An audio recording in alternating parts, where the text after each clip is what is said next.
Slash and Burn is a podcast about fanfiction. It is filled with loud swearing and explicit sexual description. It is not for children, nor the weak of stomach, nor will. Although we attribute to authors as best we can, we have no legal rights to the written works we discuss, nor the characters and universes upon which they are based. We also firmly believe that as long as what you're doing isn't hurting anyone else, whatever you do to get your jollies is all well and good. Join us and have some laughs over the world of fanfic.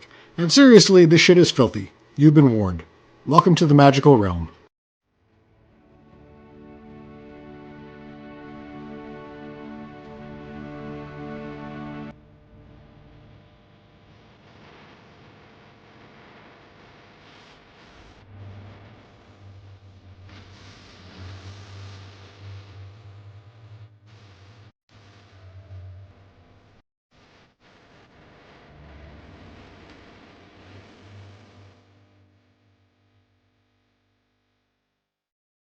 Hello and welcome. We are two friends. That was my cat. We are two friends. Kera has spent a lot of time researching fanfiction. I'm pretty new to it, but we thought this would be an interesting thing to talk about, so we decided to podcast it because we felt like we're both vain enough that we felt like just hearing our voices being broadcast into the chasm of internet. Yeah, you can ask anybody, and by anybody I mean Chris, who I'm married to, if I haven't through the week been quoting things that we said in the last podcast to myself and laughing, and he is like, "Are you really laughing at your own podcast that doesn't exist yet?" And I am like, "Yes, I am." So it's just that good, and we're that funny. First episode, if you listen to it, thank you, but it was like 3 hours long. I don't know if we're listening it as a 3 hour long chunk or if I'm going to edit it down to 2 hours, if we're going to do it as 2 1.5 hour chunks, whatever.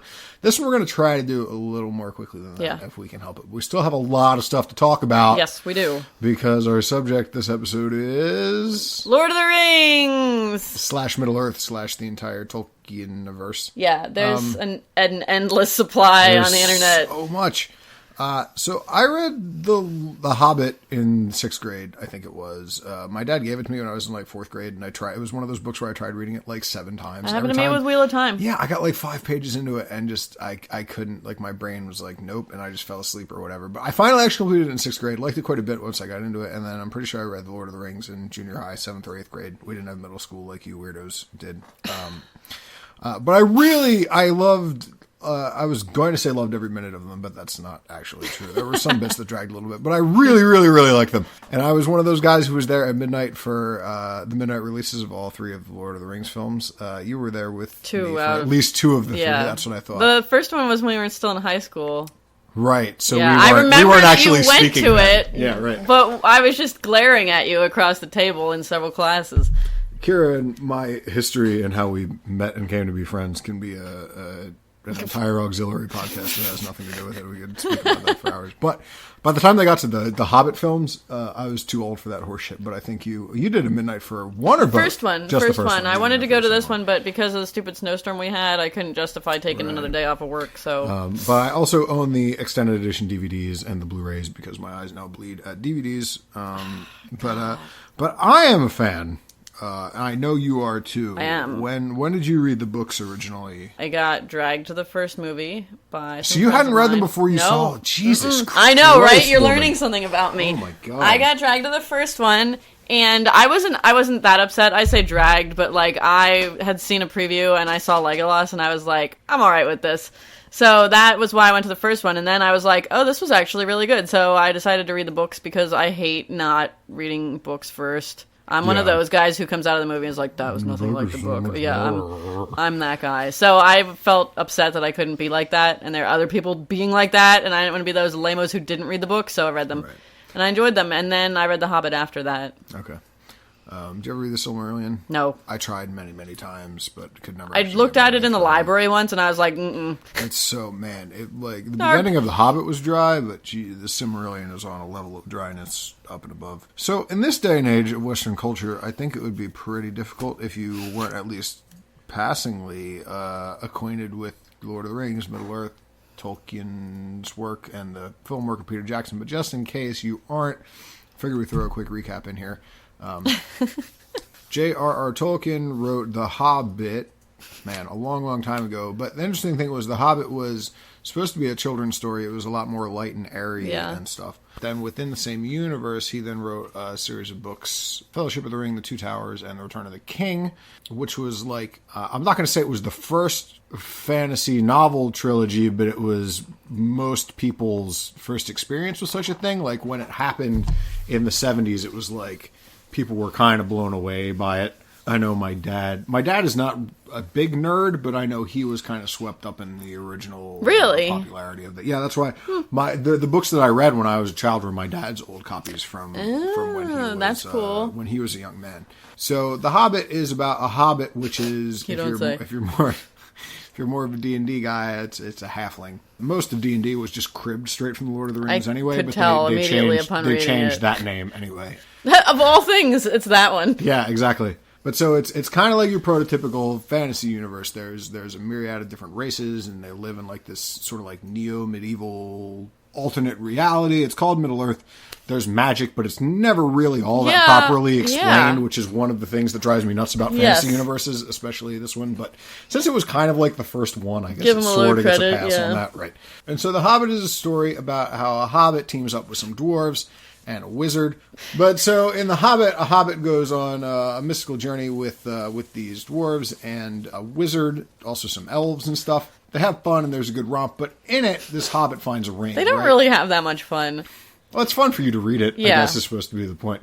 But you're right, they don't have that much fun. But so this hobbit, who again is a very short man, he finds this ring. This ring turns him invisible, and he's like, that's pretty cool, and he uses it to get out of a couple scary situations. And then, chronologically, and actual temporally, afterwards The Lord of the Rings was written. The Lord of the Rings was a much denser, much longer, again, 3 books versus 1. Also, the books themselves are all way bigger. Big books, yeah. They're much more serious and dour and dark. The one that I read was all 3 in one, like, dealy, that and massive, I like, 1,800 page, killed a man with it. Yeah. Exactly.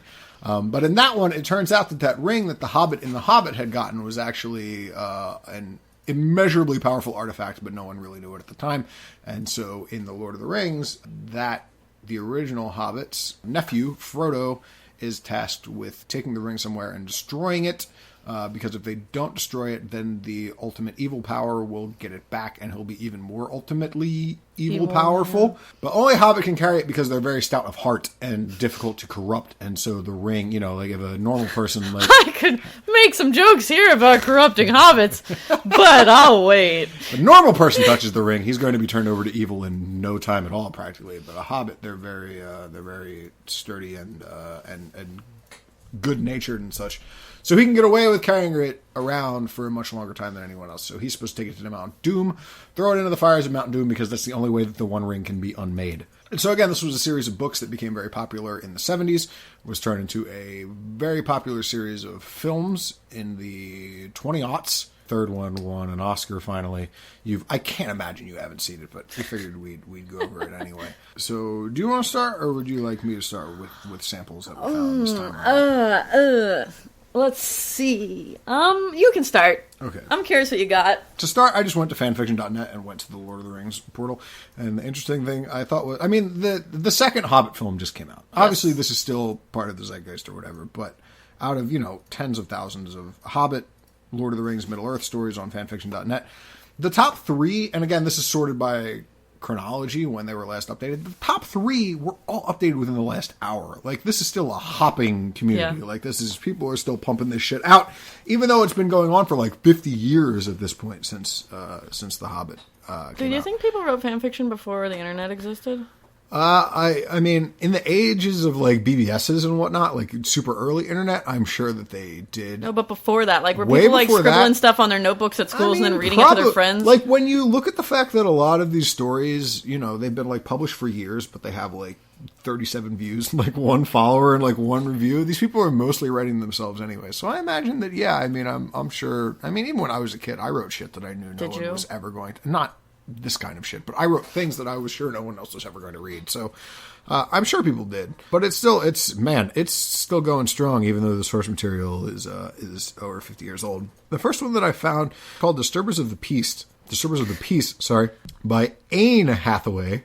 Oh. A-I-N-E, clever, almost nod there. This one was 26 chapters, over 85,000 words. This one's been going on for quite a long time. I know, That's right? like a full-length novel.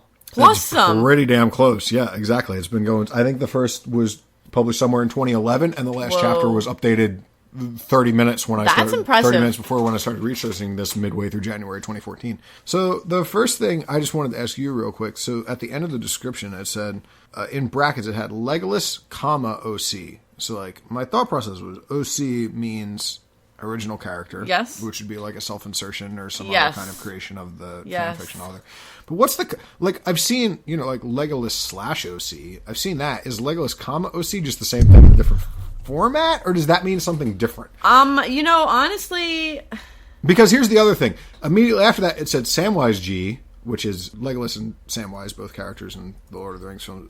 Samwise G, Hobbit. That formatting seemed really weird to me because Samwise is a Hobbit. But like Hobbit isn't a, so I thought maybe you might be able to shed some light on that I couldn't understand. See, I think that what you're looking at here is in fanfiction.com or .net, I guess. Sorry, that's their deal. That's just like way they tag things, maybe. Okay. Yeah. So that doesn't necessarily mean anything except that it probably does in this situation. So this one was rated. I forget if it was rated K+ or teen, forgive me. But either way, you're not going to get the most gross of stuff in this one. I tried not to get all terrible sexually explicit stuff right. this time. I went overboard last time. I'm trying to do like one or two of the more innocent ones and then one or two of the more explicit ones. I'm following your lead because I don't want to look like the sicko. But this one was in, I clicked on this one literally because it was the top one chronologically on fanfiction.net. But the thing that jumped out of me was, the first thing that jumped out at me was the, again, lack of punctuation, which is very funny to me. So I'm going to read this. I'm sorry. First, I'm going to read the author's note. We talked about this a little bit in the first episode. How people will preface their stories with things that completely undercut the story in its entirety. Yeah. So this one right at the top of the first chapter, which says, like many of my other stories, this is based around me and my best friends because it's more fun. Just usually we change our names. Maybe our personality is a little bit, but for this I thought it. Probably was supposed to be 2 words, but it's not written that way. Or maybe it's thou-tit.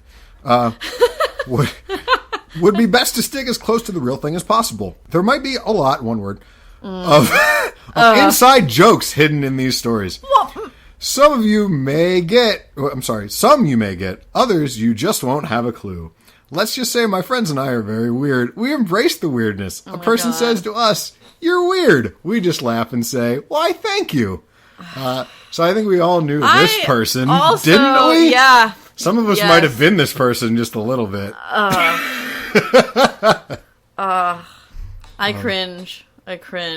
So I then have written under this, guess the age. I'm going to say 14? Yeah, 14 sounds probable. Safe. Sounds safe to me.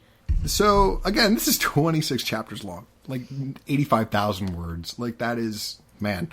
Like, I've often thought about, I start writing novels, and in one day I write like 7,000 words, and I'm like, oh my god, I don't have to do this like 10 more times, and I'm done, or whatever. This person has done that, and it's just a thing that they posted for free about.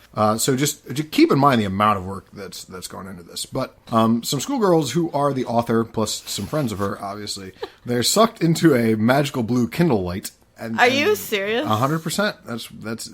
I mean, those aren't the exact words, but that's definitely what they're going to across. One of the girls had her Kindle and it started shining a blue light, and then all of a sudden, poof, they were. So they're then sucked into Middle Earth, and they get dumped into, starting in chapter 2.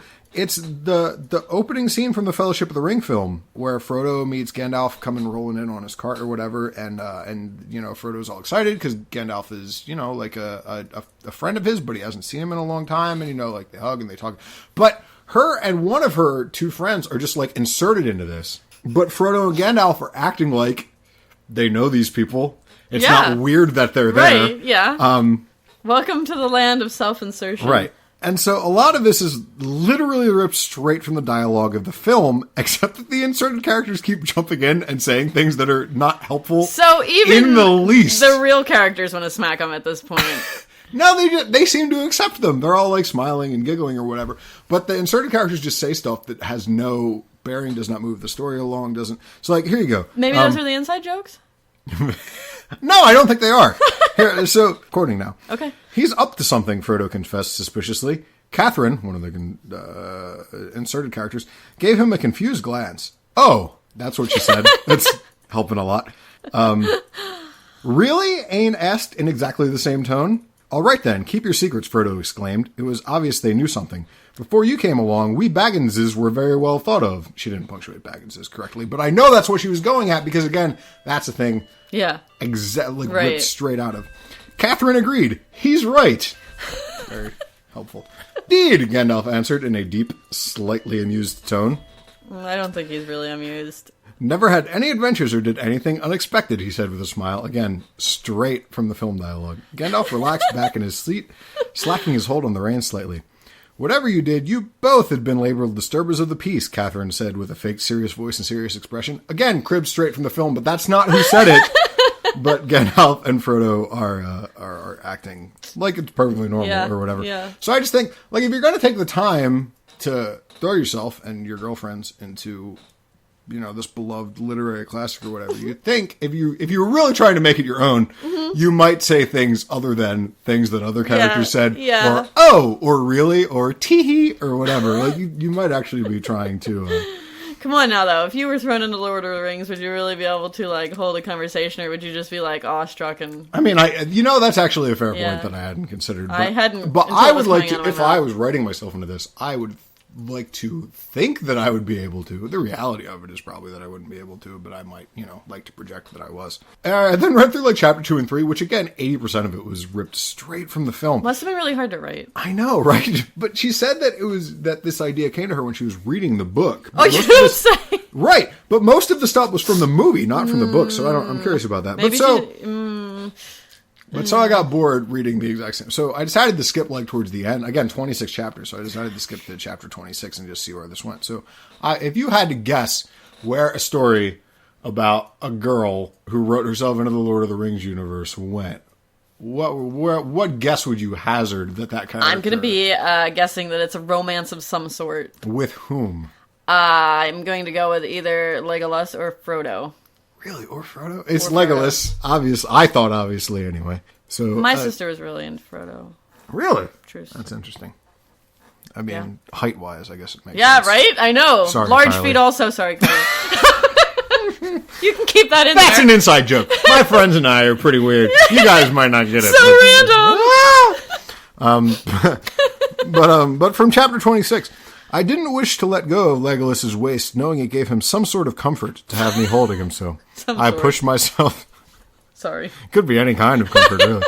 I pushed myself forward and carefully pushed his hair aside, and leaning forward as I placed my lips onto the smooth, cold skin of his neck, just above his pulse. I didn't realize the pulse was part of the neck. I didn't realize that he was cold. Yeah, is that an elf thing? I don't know. I placed a soft kiss there before moving away slightly and whispering into his ear. Never give up hope, even if it is just a fool's hope. Sometimes that may be all you have.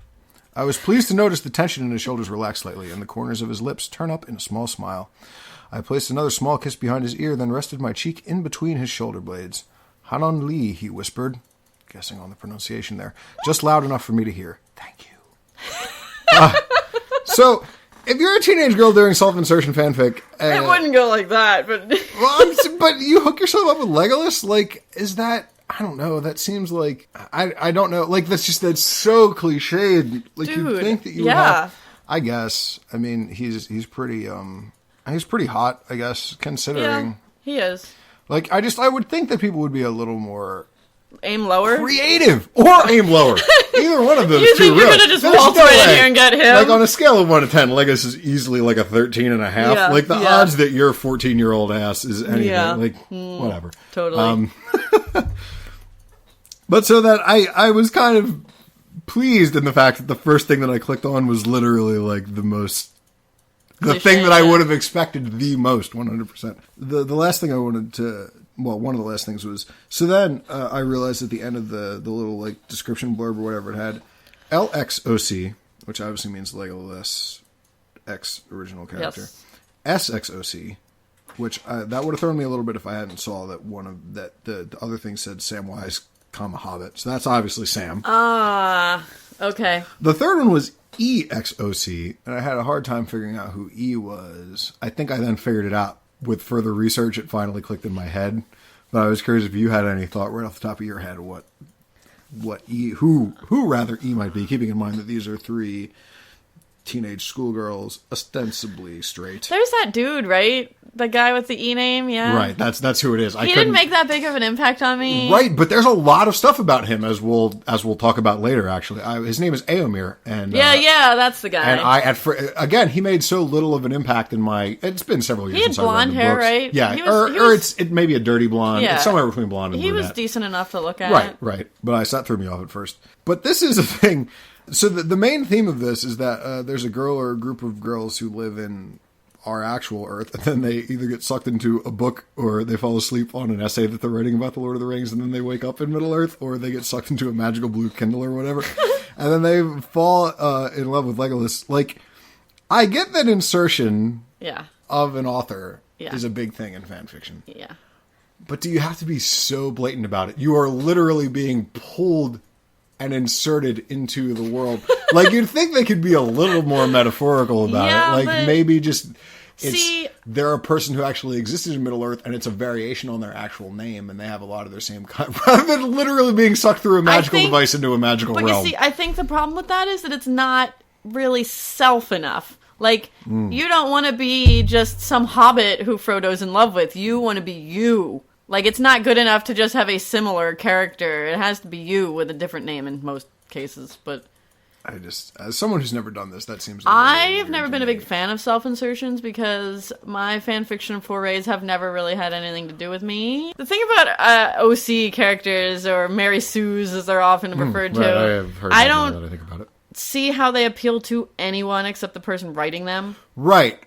At all. Like, I have not read any, unless, like, I mean, some stories you read and there's just, like, a really, like, not entirely important to the story. Well, I mean, like, say one of your characters goes to the doctor because they're having some sort of problem, and the doctor is their insertion character, and it's just, like, while they're at the doctor, they talk to this guy, and then it's over, and it's nothing more intrusive than that. That's fine, because a lot of people do that. Like, they make an original character, and it's not necessarily, like, oh my god, here I am, but at the same time, like, they just want to get themselves in there somehow.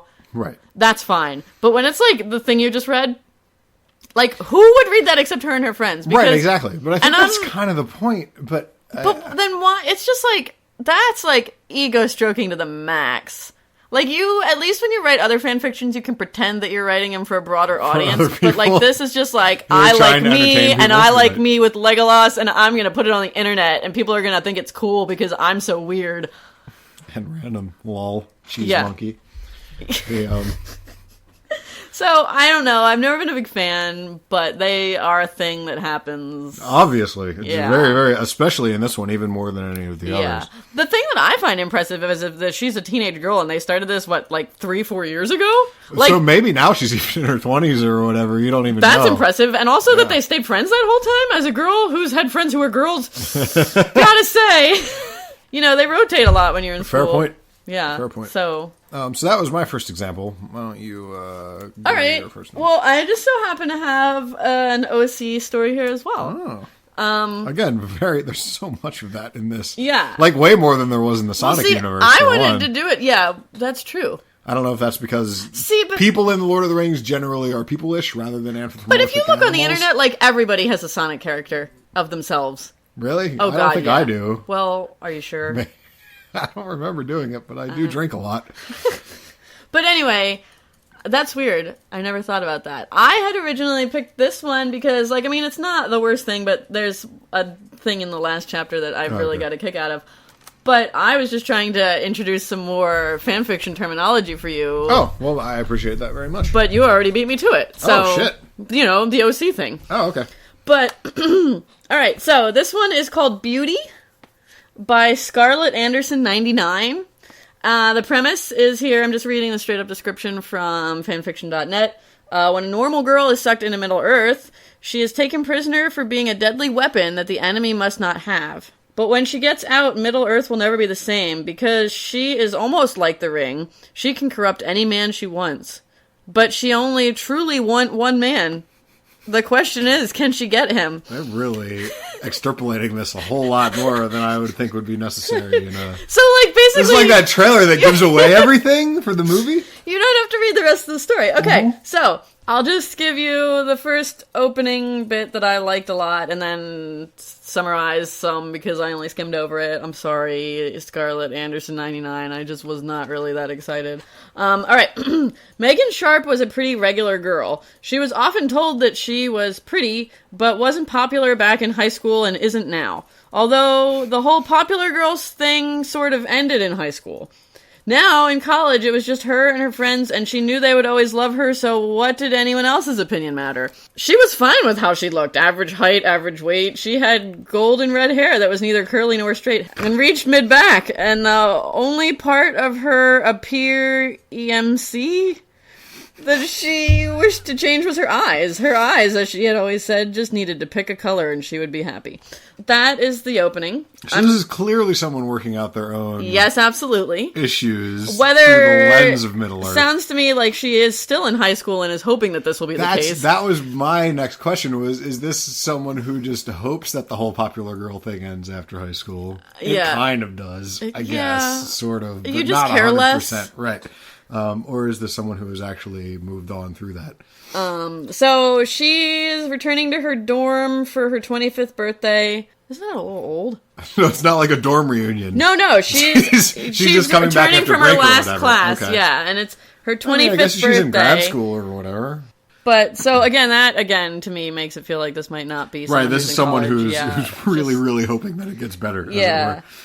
So her friends, who are all named by name, throw her a surprise party, chocolate cake with chocolate. They have a birthday speech, they have a weird little party, and then she changes into her pajamas, braids her hair to the side, brushes her teeth. This is all detailed in here. She's yeah. really getting deep. She really wants to put you there. Right. It was 9:34. I'm officially 25 as of right now, she thought, as she lost consciousness. She's falling asleep, I imagine. She wasn't hit over the head or something. Or whatever, smashed about the head. No, I mean, not unless her friends, I don't know.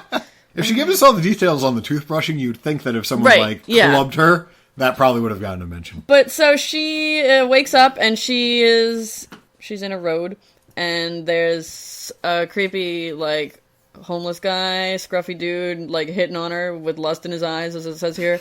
And then a man in a white robe with a large green cloak and straight white hair comes up to her and says, "Hello, I am Saruman the White. I was called here because of your arrival. This is Middle-earth." Really making sure she's not confused. Yeah, I know. She's really doing a very good job of introducing the situation. He takes her, and he says that she has to come with him, and he asked her what species she is, and she says, human, aren't you? And he says, I'm a wizard. There's that. That's one of the weirdest things about those books. And he says, well, I think you'll find that your species has changed. You're an elf, a wood elf, if I'm correct. So, she's an elf now. Did she then at that point reach up to her ears and notice that there was... No. Oh, man. That's a missed opportunity, if you ask me. So she's some sort of magical weapon. They're locking her in a palace because the damage you could do is too large. You could bring entire armies of men to their knees by flashing some skin. So yes, you will be locked up. And with that, he knocked her out. So he talks to her. Oh, so she was clubbed. Yeah. Afterwards. He locks her in a tower. She's there for 48 years, but since she's an elf, she doesn't age. Oddly specific span of time, in my opinion. She has a note here at the end of the second chapter. I know it was very sad, but bear with me, and the next chapter will be happier. Chapter 2, she gets released somehow. I didn't really read any of that. There's nothing about how she spent her 48 years locked in the tower. No, Man, it's one paragraph. Man, they let her out eventually, and now she's with the guy whose name starts with an E. Actually, Éomer. Yeah, Éomer, that dude. She's been with him for 2 weeks. There's some sort of party going on. A lot of parties in Lord of the Rings fans. Yeah, apparently. So she's going to a dinner with the king, or she's hearing about going to a dinner with the king. Again, there's going to be another party, and she's very distracted by an attractive blonde guy. She thinks to herself, was that Orlando Bloom with blonde hair behind me? And now you see why I picked this one. That's wonderful. So, for those of you who aren't aware, Orlando Bloom is the one who played Legolas. She had seen him in Pirates of the Caribbean, and he was kind of one of her celebrity crushes. Oh man, that's a surprisingly self-aware. It's extremely meta, I think. Yeah, really. So then I would later, not have expected that. Yeah. Later, she's singing Taylor Swift songs while she gets ready, and the blonde elf is standing in her door. So, anyway, she's singing Taylor Swift songs and very off-key into her hairbrush. Does it say which Taylor Swift songs? We are never, ever getting back together. Loudly and very off-key into her hairbrush. Who was that? Amir? No, she's just singing it. She's just getting ready for this party. Okay. She's seems like a song that you would sing with purpose rather than just because it's fun. But, all right. That was when she saw the blonde elf standing at her door, which had been ajar, and he had opened by knocking. She stared in horror. He had heard her purposefully horrifying singing. So she was singing bad on purpose. Purposefully horrifying singing. He says, "I was sent to get you for dinner," he said. He was staring at her in awe. She quickly grabbed her cloak and put it to hide her face. "I'm Megan," she said, smiling. "Legolas," he replied. He kept his gaze on her as they walked together to the dining room. So, she is asked by the king to sing a song, and she sings, but purposefully horribly? No, it's good singing this time. Okay. Things go on from there. This one's, again, 5 chapters long, really loud. They're asking her about her life before then.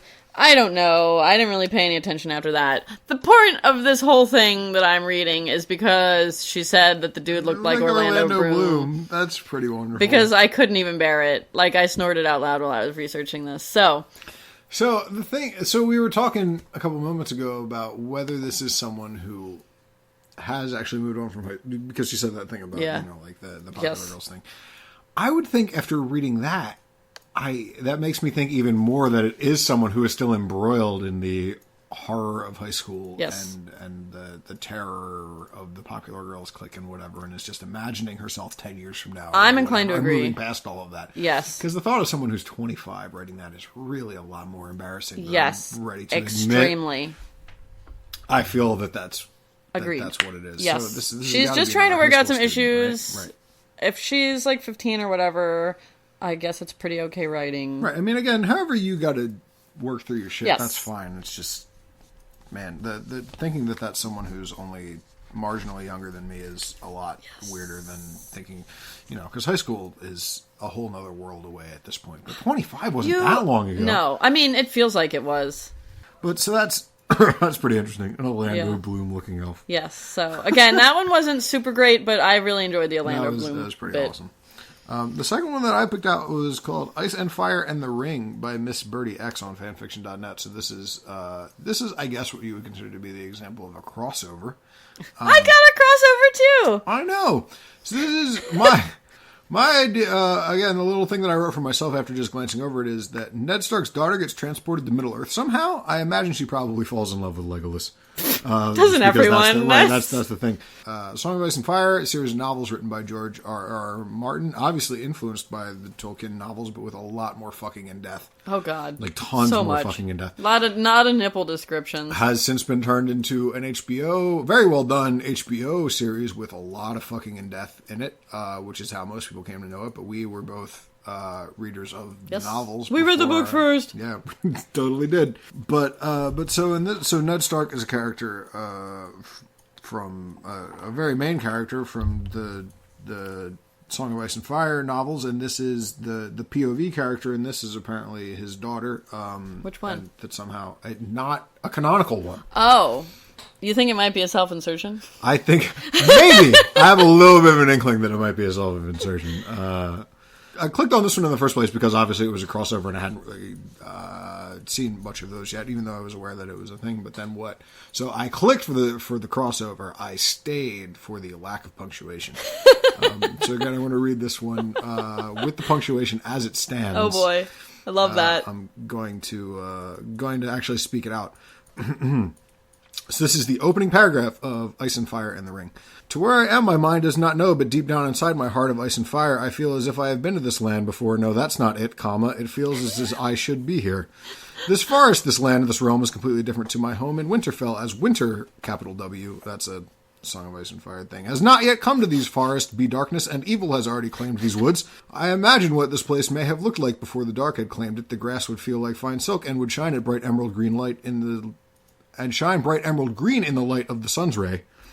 The trees would be old and wise, and they would be looking upon me without judgment and guiding me through their home. But as I have already said, darkness has come to the dark forest. It's in full of danger. Is full of danger. Sorry, I threw an extra N in there. I don't think anybody would have noticed. So, another thing about this is that I'm going to throw a spoiler warning out there for the Game of Thrones TV show and the Song of Ice and Fire series of novels, but there's a couple sentences in there which, again, with very little punctuation, she basically goes over the plot of the first, two Song of Ice and Fire novels about her father dying and, her two brothers being murdered by Theon Greyjoy and all that, but there's no spoilers warning at the beginning of this. Is that a thing? Do people, when they're writing this stuff, just assume that people are intimately acquainted with the stuff that's being talked about so they don't feel the need to say, hey... In my experience, people have been pretty good about spoiler warnings. Maybe because it's a crossover, that's different, because I don't read a lot of crossovers because they weird me out. Because I like to keep everything separate. This was in the Lord of the Rings section. Yeah, so maybe they just are like, whatever, who cares? I don't know. But in my experience, fanfiction is usually decent about keeping spoilers down. As I was also mentioning to you yesterday. Because they totally ruined the first two books in like 4 sentences at the beginning of this one. Good thing you read them. Yeah, I dodged that bullet. But so she and her direwolf run into Pippin and Merry, who are two Hobbit characters from The Lord of the Rings, just in the middle of the forest. So I assumed this was going to be like she found a magical portal in Winterfell or whatever that like sucked her into Middle-earth, but it's not. She just is walking through the forest one day feeling sad. So there's no explanation as to how she just runs into these two hobbits, which I thought was kind of interesting. So that's basically the end of chapter 1. She's walking through the forest with her direwolf. She's like, oh my god, I'm so sad that like my dad and my brothers are dead or whatever. And then she finds these weird creatures that she doesn't know what they are, and that's basically the end. But the thing that I found really funny about this was the author's note at the end of chapter 1 said, please review to let me know what you think. Reasonable. And also if I should pair Alexandria with Legolas or Aragorn. I would think that when you set out to write one of these things, that would be a thing that you decided ahead of time, right? You're really going to you're going to let your audience decide? Maybe it's not self-insertion then. Because, I mean, usually you know what you want. That's what I'm thinking. And, I mean, I don't know if her name is Alexandria or whatever, but I can speak for a fact that Alexandria is not an actual character in The Lord of the Rings. Legolas and Aragorn aren't in The Song of Ice and Fire. The next thing that I then gets a little bit into inter-magical realms relations. Sounds sexy. Are there no dwarfs where you are from, Alex? Wait, is it okay that we call you Alex for short? Asked Mary. Yeah. Y-E-H. Yeah. Yeah. It's fine. My brother John and sister Arya called me Alex for short. And to answer your first question, Pippin, there are dwarfs, but they are not a separate race, but they are born from normally humans, and dwarfs are not treated kindly, as they are thought of being a disgrace. One sentence. First off, fuck you and your dwarfs. It's dwarves, and everyone knows that. But when I was looking into that, because I was curious, it's been a long time since I read the Tolkien stuff, and I was curious if maybe he was, because, for example, me and several of my friends are fans of the Games Workshop universe of Warhammer and Warhammer 40k, in which they tend to call them dwarfs, which has pissed me off to no end, along with spelling demons with an A. Also pisses me off. But so, I like that, so shut up. That. No. A daemon. You are wrong. Anyway, so I checked it, and it was Tolkien did indeed call them dwarves, although he preferred other forms, the plural of dwarf, like dwavagar. Oh. I'm guessing on the spelling of that. Okay. But an interesting thing was that apparently the first editor of The Hobbit and then the softcover release of The Hobbit thought that he fucked up dwarves and corrected it to dwarfs. Really? And apparently no one caught it until after they had been put into publish, and all of the Middle-earth works after that have referred to them as dwarves. So unless the only version of this that she's read is that very first printing, which I highly doubt that it is, she has no right to call them dwarfs. Go to hell. The second note I have here is just punctuation with an exclamation point, because there is none. Just in a broader fan fiction sense, like how the crossover stuff. Yes. How I imagine it's at least semi-prevalent. Like how prevalent is it? Decently. And then is it more, do you see more like fantasy universe crossing into fantasy universe like this is, or do you see like, are there people who write like Superman into just Final Fantasy fanfiction or whatever? Both exist. Those are far more jarring. Okay. Like, for example, there's a lot of Lord of the Rings, Harry Potter crossover. I can kind of see that ish. Again, both kind of it doesn't seem to gel as well as the Song of Ice and Fire, because again, they're both in mystical, medieval-y kind of They both happen. Like I said, I have not read a lot of crossovers because I like to keep different factions of my life separate. And that's not the just race is pure. that. No. It's okay, I understand. Moving on. But from what I can tell, like sometimes you won't even realize it's happened. If you like, I've read some stories that I didn't realize were crossovers because I'd never been in contact with the thing that it crossed over with, and then I was like, huh. Like, I would hear the things somewhere else and be really bewildered, and then like, man, that fanfiction really blew yeah. up. So, generally, it tends to mesh better if they're at least vaguely similar, but, like, if you would say, like, mix, Lord of the Rings and Gossip Girl, like, it's not gonna, like, there's not really a lot of common ground there. It's harder to get it together, but it's not to say it doesn't happen. I was gonna say, I imagine it still happens. Oh yeah, it happens. A little more, like you said, jarring. Yes, I guess would be the right word. All right, I also have a crossover. I'll read that one. This one appears to be a lot of chapters long. Oh, 3. That's done. Okay, but I chose this one because there were a surprising lot of Susan from Narnia and Legolas, like, doing it. Okay. Stories than I had expected. That's another one that I think, those universes, though, kind of mesh relatively, like, thematically, they're kind of close. But why her? Is it because she has a bow and arrow? Maybe people were... Like, I don't know. But, so, I saw a lot of those, so I decided to choose one of those. This one, she has mysteriously ended up somewhere. She went to sleep, and she woke up on a beach. So she doesn't know how she got here. She knows it's sunset because the sun is setting behind her. I chose this one because there was, just in my cursory glance over it, a whole lot of nipples. And I always really like a lot of nipple description in my fanfiction. That's not true. I just really get a kick out of it. Let's see here. She is walking on the beach, and she's got a nightgown on that barely hits her knee, so really skimpy. Sexy. Yeah. The material of the rough cloth that is now the only shield from the breezy weather is so thin that she could feel her nipples harden.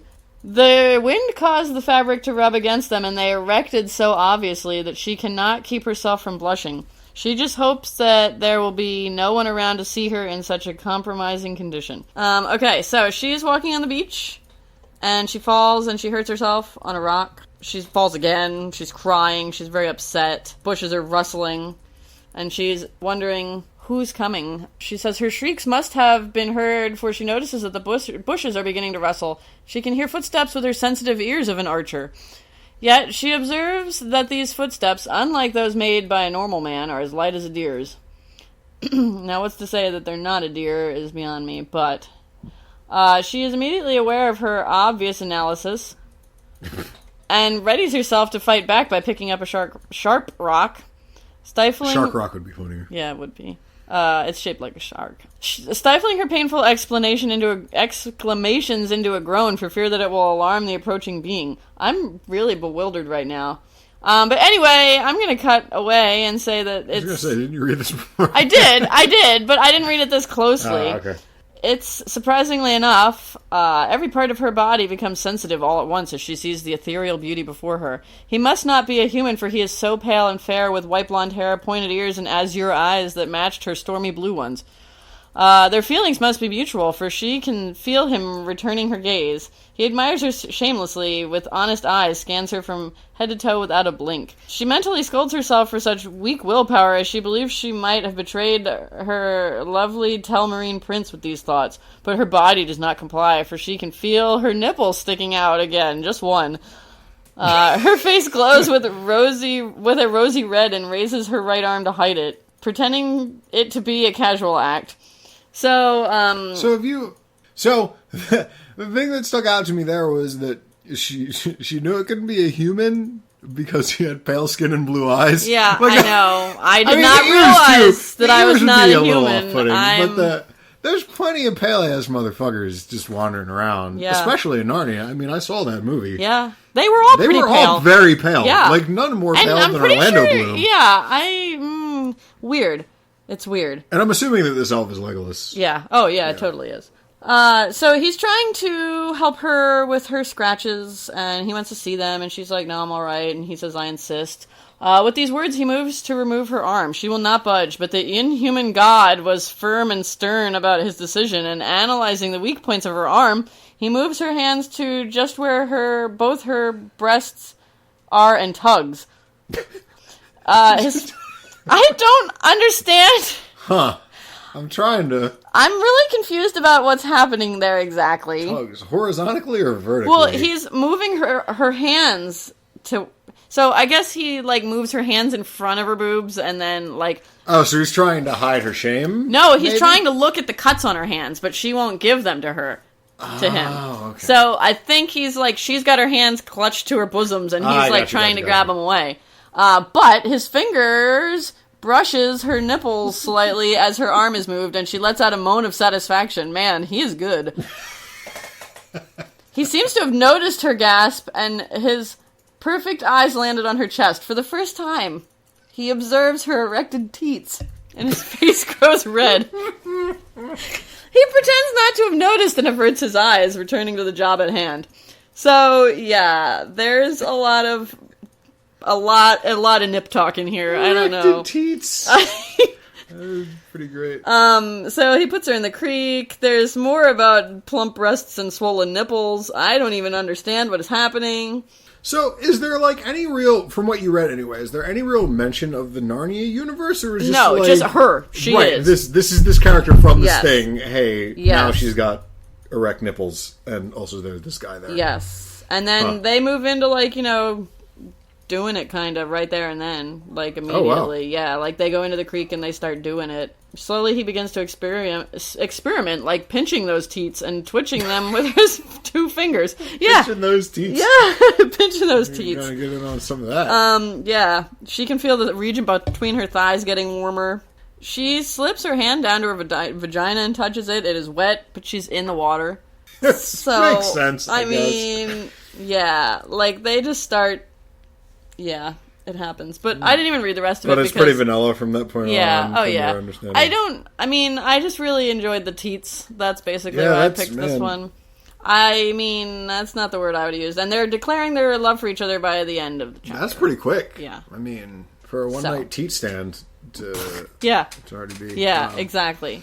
That's that one. So I just wanted to mention this one real quick because I thought it was going to be a lot more interesting than it actually was. This one is called Abstinence by an author named Morrowind on fanfiction.net. And so in this one, a ballet dancer gets knocked up by her shitty boyfriend, and then she doesn't know what to do about it. Like in the first chapter, her friend is like, so are you going to like keep it or whatever? Because obviously Greg or whatever shitty Sonic boyfriend's name is.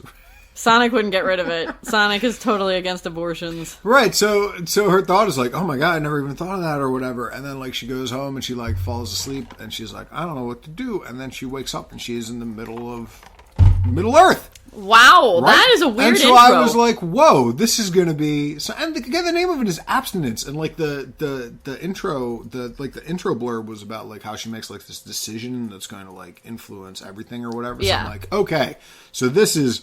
We're getting into this. This is going to be interesting. There's going to be like some sort of magical elf ritual abortion, or like what's going on here? I'm excited. So I was too, which is why I decided I was going to dig into this one. It so went nowhere. Really? There was 7 chapters, and it's not complete yet. So okay, it's there's still time for an elf ritual abortion. But the chapter 1 was, she calls her boyfriend, and her boyfriend something is, I believe the exact word, the first sentence of the story. I don't have it written down, but I think it was 2 is great, but 3 is a crowd. So if you want to raise this baby, it's going to be without me. And then he hangs up on her. Wow, classy dude. Know, right? And so then That's she goes a good and meets line. with her friend, and she's like, "Oh, he's an asshole," or whatever. What are you going to do? And then she goes home and falls asleep. And she wakes up, and she's in Middle Earth. So she gets captured by orcs. And so that's a couple chapters. The orcs are like marching her around. Amateur mistake. Yeah. Right, I know. And then she sees Boromir like fighting a ring wraith. But he gets shot in the chest a bunch of times, the way that he actually dies in the films or whatever. Again, they're taking a lot right from And then someone else who isn't named, but I can only assume is Faramir, who would be Boromir's brother, shows up and continues fighting the ring wraith. But that guy's blonde too, right? I think No, they're both like yeah. between brunette and Close enough. blonde. Yeah, they're somewhere in there. But so then as Faramir is fighting the ring wraith, she runs up to Boromir and tries to like help him before he like lurches forth onto the arrows that are sticking through his chest and like penetrates all the way through. And she's like, "Oh my God, you have to take this horn back to Gondor and tell them that Boromir died bravely or whatever." And she's like, "Oh my God, I will." And he's like, "Also, oh, they got the hobbits. You have to take care of the hobbits." And so then she goes chasing after the orcs that had captured her, but then left her alone. And she tries to get Merry and Pippin back and all that. And so this goes on for the 7 chapters. There is never a mention of abstinence. There is nothing sexy that happens except that she thinks that Boromir is sexy while he's dying. Oh. Okay. I mean, you know, because he's all heroic. Yeah, and whatever. Exactly. Everybody felt that way. When and there's died. also no mention of her ever being pregnant in it. Like, I thought this was really going to be like she falls asleep, and then she wakes up in Middle Earth, and there's some very serious moral decisions to be made, abortion and child rearing.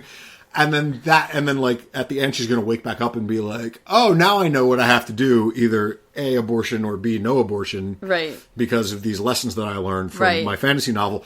But so far, there's been no mention of that whatsoever. Really weird, considering that whole like opening was about the pregnancy, and the name of then it it is was abstinence. It's called abstinence. There's been no mention of anything. When was it last updated? Not like today, but within the last week, or at least this month. That's super weird. Yeah, it's so that threw me off. Well, I really thought it's this was going to be a gold going, mine, and it ended up not being so. I was kind of disappointed. So my next note here is all right. Enough of the frilly stuff. Let's get to some boning. Oh boy.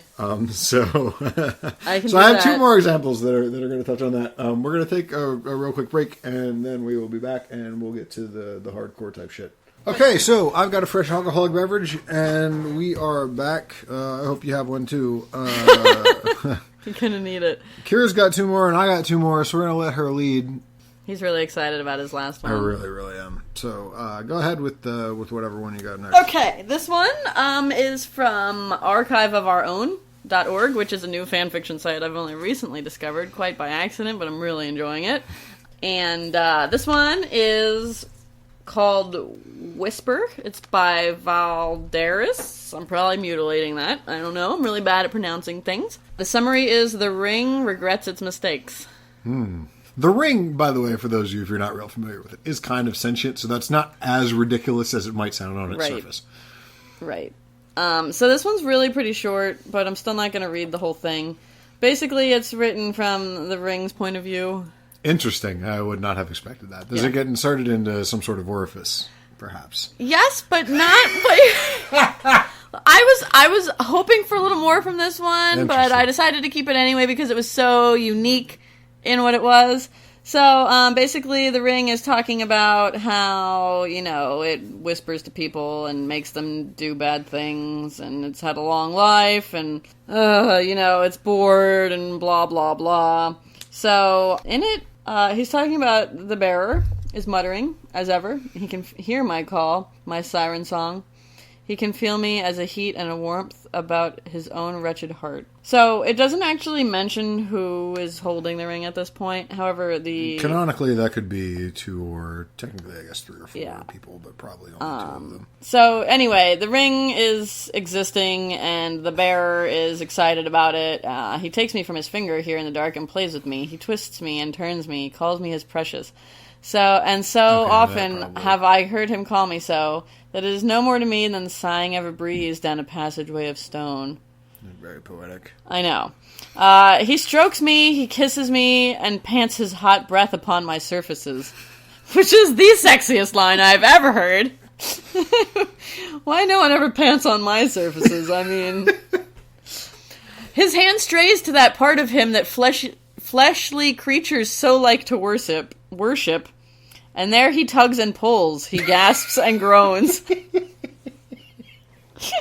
I am beautiful and I shine, and this sordid honor, perhaps, is no more than I should have expected, but so unwelcome to me that now I'm angry. So the ring is, totally grossed out and weirded out, and dude, what are you doing? My bearer is panting now in great harsh sobs, his fingers working busily, and I am pushed to his mouth and kissed and slobbered on, his teeth nipping at my smoothness. My strength tested in his grip. It does not take long. This is as small and pathetic as the rest of him, and his breath whistles through his teeth as he clutches and strokes and comes. It is disgusting. Was that commentary, or is that actually... No, that is what is actually in here. It really says that. The Ring's kind of a prude. Yeah, the Ring is. So, yeah, that was my favorite part. It just goes on, like, 2 more paragraphs about how, you know... Is it all just Gollum playing with himself? Yeah. It's not, there's no interaction with another being. Interesting. Well, oh wait, like, Bilbo comes in, but he doesn't actually come. Yeah. That's a later story. But no, he's just saying, his future hasn't been decided yet, but he can feel, like, changes in the wind. Like, so he's probably going to get to do, bear or whatever, and hopefully this won't be so gross. Won't masturbate quite so disgustingly. Yeah, so it is disgusting. From the perspective of this one, so Gollum, generally not an attractive being, right? All of the, both in the movies and in the books, he's regarded as a withered, disgusting husk of what used to be an actual person. The Ring obviously is a ring. Right. It has an intelligence to it, but it's not what one could very easily project itself upon. Yeah. So is this someone that's writing this that really is just trying to push the boundaries of what could be considered, sexual fan fiction or experimentation or whatever? Or is it someone who identifies sexually with Gollum? Or is it someone who identifies sexually with the Ring? Inanimate objects like a ring? Yeah.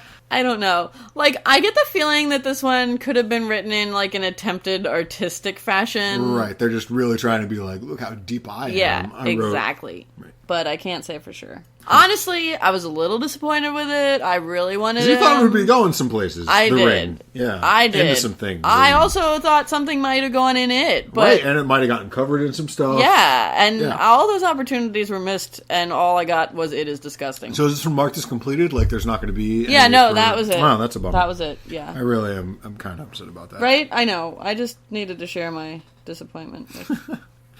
So my next one... I thought this was going to be my topper. I thought this was going to be my cap. Much like last week with Sonic, when I was looking through stuff and I didn't find any Sonic X Tails stuff, I was like, well, where is the Aragorn X Legolas shit? So I specifically went looking for Aragorn X Legolas shit. And he did. I walked in on it. I found some stuff that was pretty boring, like not very exciting. But then I found one called Two Kings and a Prince by... Sounds hot Alice already. And this is also on that site that you just spoke of, Archive of Our Own. Yes. And so this one is an Aragorn, Legolas, and Éomer three-way. Now, Éomer is, as we discussed before, he's a central-ish figure. He's coming up a lot tonight. In the books. That's what I'm saying. I didn't think people would... I mean... I didn't really care about him either way. He's kind of like generic... he's supposed to be like an attractive prince, human guy or whatever, compared to like your Legolas's or your Aragorns or even, your Hobbits because they're like exotically... Right. They're a different... Well, they're exotic at the very least. Whatever you're into, Steve. I'm not judging. I wouldn't have thought of Éomer as like a guy that, but I guess he's that kind of, like generically attractive. He's rich and he's good looking and he's a human, I guess, and he's got nice hair or whatever. Right there, you've got something. In the setup for this, Aragorn and Legolas are in a committed homosexual relationship with each other. And later on in the story, Éomer says something to the effect of... or Éomer, sorry. I think I might have been saying that wrong for a while. Whatever. He says something to Aragorn like, how wonderful it must be to have him both at your side in battle and then in this way after the battle. You know what I mean? But so they invite Éomer into their bed. Oh, so it is just as hot as I thought it was going to be. Like, that's the description. I think it was like Aragorn and Legolas invite Éomer into their bedroom, or into their bed, or into their bedchamber, or whatever. That was the description, and right from the off, there's no setup, there's no prelude, there's no nothing. It's just like, they're all like touching each other and like making out in the bed. Some. Like, right off, right? I'm already turned on. Yeah. So this is the first passage that really stuck out to me. Just a moment, said Aragorn sternly as Legolas clutched him tighter. Don't forget this. He handed him a bottle of oil, and the elf sighed in relief. Because he was worried about what was going to happen. Oh, my. Éomer poured the oil over him. Doesn't really specify who him or what part of him. Barely patient enough to spread it on properly as he eyed Legolas hungrily, imagining how good and tight it would feel to sink his hard cock all the way inside him. He panted heavily, his mind hazy with lust. and didn't notice as the oil bottle started slipping from his hand and landed on the floor with a crash. The glass breaking into little pieces as the slick liquid pooled all over the floor, filling the chamber with a rich and juicy scent of pure vanilla. Aragorn shook his head, but Éomer paid no mind as he just lined his member with the elf's opening and slid in. He tried to go slow at first, fighting the urge to just pound him since Aragorn had said earlier they'd throw him out if he didn't treat Legolas well. I love the idea of being kicked out of a threesome. You are doing it wrong. We laid out these rules very specifically before we let you in here, and you flagrantly ignored them. Why aren't you pounding him? No, you're not supposed to sorry, pound him. why are you pounding him? Why are you pounding him? You're supposed to treat him I very guess gently. I like something different out of my sex scenes than he does. Nobody I know can ever listen to this. A couple paragraphs later, there was this line, which I really enjoyed. At this point, they've gotten a lot more tangled up. It's not just Éomer and Legolas as Aragorn is watching. Aragorn didn't care, as he used his fingers to grasp Legolas's hair while fucking into his mouth. Oh, really? Fucking into his mouth is one of my new favorite Wow, phrases. I like that. I don't know that I've ever heard it quite put that way before. Then a little bit later on, again, this one, I really like the simplicity of this. It's not jerking you around, except in a metaphorical sense. It's literally just Right. like, hey, here's 3 characters you wanted to see bone down. They're going to doing it. bone down for the entirety of this Yeah. shit. So I think this might even have been after Éomer finished, and then Aragorn and Legolas get into it. Aragorn let his index finger enter through the ring of muscle, which I bet you can imagine which ring of muscle that is. You're wet. So very wet, he mused more to himself, the slippery wetness of Legolas's walls convincing him. Now, I'm not a gay man. I'm also not necessarily anti-anus. But in all of the things that I've seen or read or whatever, I've never noticed this much literary crossover between properties of anus v. vagina. Yes, you know what I mean? I agree. As far as I know... Not self-lubricating. Not self-lubricating. I've never really noticed people refer to an anus as wet before in the way that you might. You know what?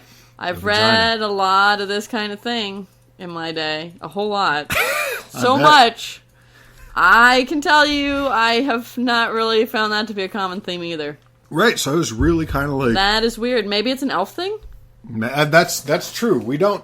Tolkien, for all of as good of a writer as he is, never really focused on sexual anatomy of dwarves or elves or what have you versus the humans that exist. Very in the world. unfortunate. So it's very possible.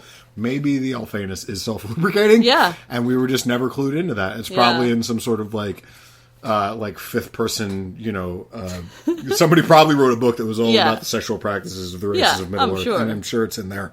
And that's where this person has been doing his studious research. But in other situations, no, I can't say that I've usually seen. No, weird, super weird. So the last passage. Why would he even be so concerned about the oil if he didn't have to?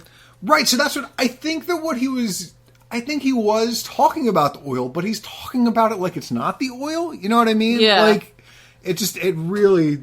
Well, yeah, I mean, really if you put weirded oil me in out. there, then you don't Then it's remark going to that be it's wet. awfully wet. Yeah. Right. Exactly. Then you wouldn't call attention. I also don't know that I would call that feeling of Wet, yeah. It's Slippery, slick, right. Exactly. Like I doused my own head in olive oil the other day hot. for an entirely different reason. But it was, I wouldn't call that wet. Like No, God, it's not like wet. Viscous? Yeah. Or greasy? Slippery, greasy. It's not really don't what I would don't use consider. the word greasy in a sex scene. Just a heads up to everybody in Well, the this entire guy world. didn't. There you go. I didn't see greasy in this once. Maybe he wrote it as greasy originally. He was like, and then was it's rereading it, kinda or he gross. sent it to like his alpha readers or whatever, and was like, yeah. And he's like, all right, fine, I'll change it to wet, even though it's a little syntactically confusing or whatever, Yeah. because it sounds like a different anatomy Yeah. on something else. Maybe he's actually a lady? Maybe. That doesn't really seem... I mean, this No? really seemed to be gay Okay, threesome, like, all right. all the way. All right. There didn't seem to be any sort of Okay. indication that any of them were anything less than male. Well, then I'm going to go with elf thing. Okay. That's more reasonable than anything else I've heard tonight. The last passage I have from this... Legolas couldn't hold back any longer and spilled his hot seed into Aragorn's hand. So we got a reach around situation. Yeah. Most of it landing on his own stomach and chest. It was too much for Aragorn to see him climax so hard, his walls tightening around him. He thrust as deep as he could get and filled the elf with some more of his juices. Oh. He was breathless, but leaned down, his chest touching Legolas's, and kissed him. Not completely in the moment, he opened his eye a little and could still see Éomer still there, nearly drooling. It was obvious by the state of his member that he was up for more, but Aragorn was done with him. He pointed at the door and waited for him to leave. Oh my gosh, they did kick him out! Stone cold shit, Aragorn. Wow. Wow. You invite a guy into your bedroom and then you're just like, get the fuck out of here. What did he do wrong? I don't know that he did anything wrong. I think he was just literally nothing more than like a dildo in there. You know what I mean? Like, that's rough. And there's some more extrapolation than when Éomer was talking about how, like he feels hurt by this, but more than being hurt or like turned off or whatever, he's going to go beat off 3 or 4 more times thinking about Legolas's ring of muscle, and then he's going to do whatever he can to try to get back into this situation again. Wow. Like so he's going to try and make it up to him? He's 100% addicted, yeah. He needs to get back. He needs to get back into their room again. Wow. They better invest in some good locks. Man. Yep. So was this one chapter? Was this like a one? Yes, this is a one shot. It was. I'm going to say like 3,000-ish words. It wasn't super long. It was only one chapter. Like I said, it was literally right from the beginning. It was straight into the male 3-way and ended that way. Like that was it. There was no mucking about. I'm just trying to determine if you've found another genre, if you will, the PWP. Which, okay, what is that? Which is plot, what plot? Or alternately, pretty sure back in the day when I first started reading fan fiction, it was pointless without plot. But that was a million years ago, so the definition seems to have evolved some since then. But yeah, so basically that is, you're looking for, one thing and one thing only, and it's going to get right into it. You got like 7 minutes. Yeah, those are the letters you want to type in. PWP. PWP. Just get down to business. There you go. Yeah. We strive to teach you. Yes. Today. So like I said, that was planned to be my closure, but before I got to that one, it was so good. I incidentally stumbled into one that I loved so much that I pushed it to the end because I really want to end on that note. So I believe you had one more before. I do. I have one more. This one, today we were supposed to record the podcast. Obviously we are, but I had been working all day, did not have time to get anything together. So I ran home, started, Googling it up. And Chris came home and I was drawing a blank and I was like, Chris, quick, tell me something to look for that's weird Lord of the Rings fanfiction pairing. And he thought for like 0.5 seconds. And then he was like, do something with Smaug. Anybody. And I was like, okay, I'll see what I can find. And so, again, if you're not familiar with Smaug or the Lord of the Rings, or the Hobbit or Lord of the Rings, rather, Smaug is an ancient evil dragon at the heart of the Hobbit films. Yes. In the Hobbit book and Hobbit films. In the Hobbit films, he is voiced by Benedict Cumberbatch, who I am a self-professed Cumberbitch. And after telling Kira to watch Sherlock for many, many moons, she finally started doing so about a week or 2 ago, and now I believe she counts herself among the ranks as well. I can't even form coherent words right now. But Smaug is a dragon, is the point. Yes. So we're getting into the... yes. We purposefully picked something that wouldn't have either... Since we talked about Sonic the Hedgehog last week, we picked something that wouldn't have anthropomorphic animals or animation in this one, but there's a little bit of crossover here in that a dragon is technically an animal and kind of anthropomorphic when you think about it. Yeah, because they can speak and that kind of stuff. You know what I mean? I thought it would be a good wrap up. This one here is called The Defloration of Smaug.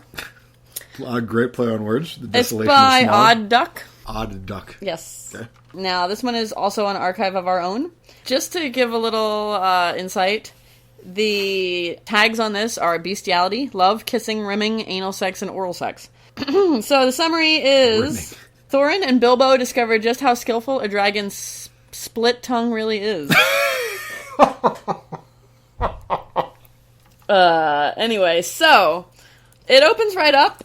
Let him go, it's me you want, Thorin's voice bellowed in the gold-filled hall. So the dragon is got Bilbo in his grasp. His sharp and extremely sensitive talon is currently rubbing the Hobbit's neck stubble. I'm reading this directly from the story. Bilbo was terrified that the sharp claw could pierce his throat, even accidentally, so he couldn't stop himself from swallowing repeatedly despite his dry mouth. The motion was getting the dragon even more excited. Thorin dropped his sword and unbuckled his belt, throwing the golden buckle over Smaug's treasure of gold coins. The dwarf's leather pants dropped to his ankles, revealing a massive and hairy horn and sack. So, he just walks right in and is like, it's me, what? And drops his pants. Is basically what's happening here. Hairy horn and sack. Yeah, also, I've never seen it referred to a hairy horn before, and I gotta say I'm a little alarmed. The sight was lovely, but it was the noise of gold falling down on gold that proved too much for the dragon. It was quickly followed by a much louder noise, made by coins displaced by the dragon's growing erection. Smaug's tool was the size of an Ent's trunk, but remained completely submerged in the quicksand of gold coins. Bilbo also has an erection, which is the next sentence.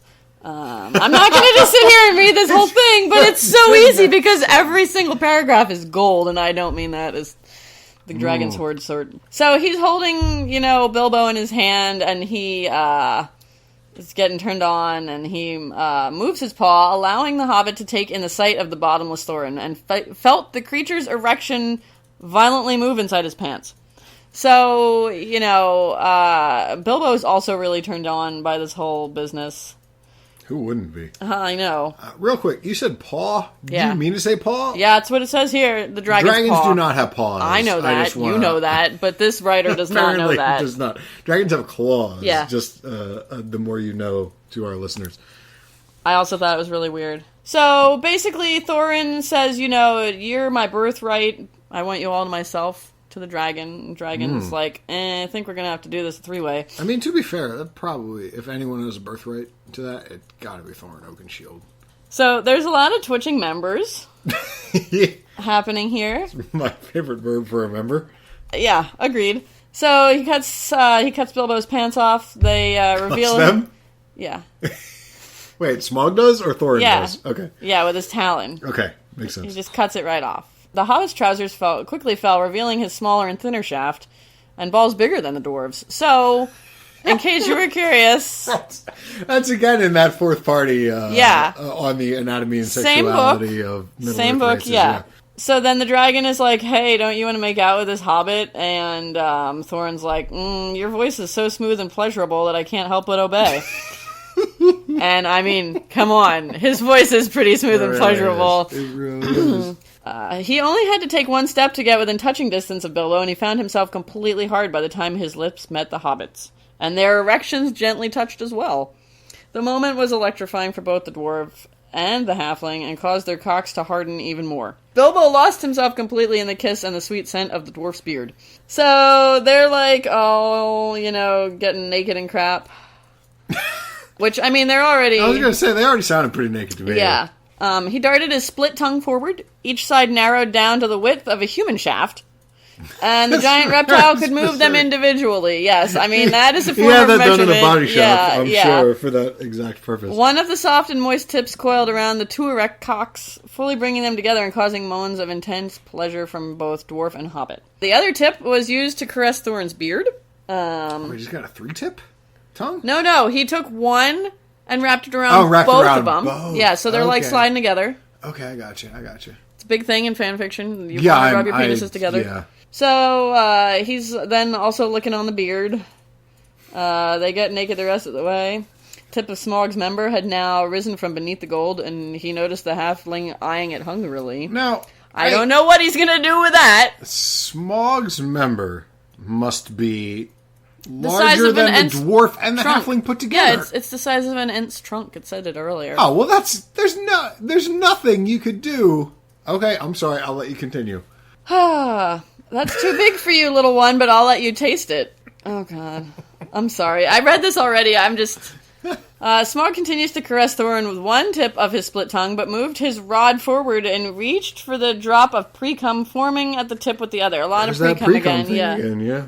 So he puts his own tongue in his own pre-cum, and then he puts it into the hobbit's mouth.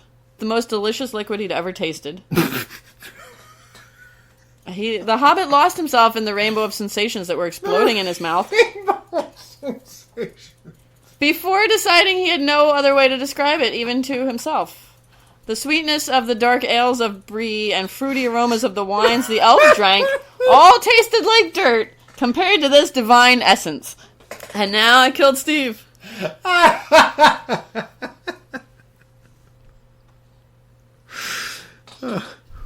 Continue. He didn't want to open his eyes or let the dragon's tongue exit his own mouth, but as Smog withdrew, he was forced to. The sight of the dragon's shaft so close to him was almost as mesmerizing as the taste. It had emerged from a rough and scaly sheath. I but am looked so warm, excited to find out what they're going to do with moist this and shaft. sensitive. I'm a little frightened. He tells Bilbo, Bilbo says, "Can I touch it, O Smog the Mighty?" Bilbo whispered as Thorin grabbed the hobbit's cock and started to jerk it furiously. Go right ahead, taste it again. Bilbo's looking on it, and pre-cum's flowing everywhere, and gold coins are raining down upon them, and just like everybody's filled with ecstasy, and he starts rubbing the entire side of his face against the dragon's cock with his mouth open and tongue extended. He gathered the clear liquid and quenched the thirst he never knew he had. It had the aroma of fresh spring flowers mixed with the scent of a summer sunrise. You're welcome. So this is why Thorin wanted the dragon to himself, Bilbo thought. That greedy son of a bitch. All of the dragon's tongue was now focused on the dwarf. One tip was slowly stroking his massive and hairy cock, while the other was caressing his back and slowly making it its way to the dwarf's hairy, sweaty hole. I can't even keep reading this out loud. I think you can. Smog paced himself and gently lapped and tucked at the dwarf's balls before slithering along the sensitive behind of the sack and hole. His tongue started drawing circles around the dwarf's inviting hole. So now Thorin also starts rubbing his face on the dragon's member because he wants to taste this liquid sunshine. Smog almost purred as he felt Thorin's beard on the tip of his shaft, and got an extra kick when he realized that both the little creatures now had their tongues extended and rubbing against each other as they gulped in his pre-cum. Man. So there's just pre-cum, a lot of licking. I mean, if you're a dragon, your pre-cum has got to be plentiful. Pretty, right, exactly. Yes. Yeah. Alright, so, oh, God. Sorry. Alright, anyway. So, it is time, Smog, Thorin thundered with an authoritative voice of a king. You can have your way with the Hobbit, but I must have mine with you.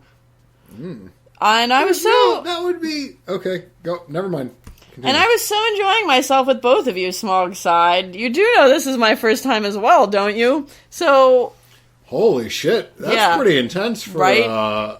For an inaugural experience. Thorin gasped as he couldn't imagine how the inexperienced dragon could give him so much pleasure on the first try.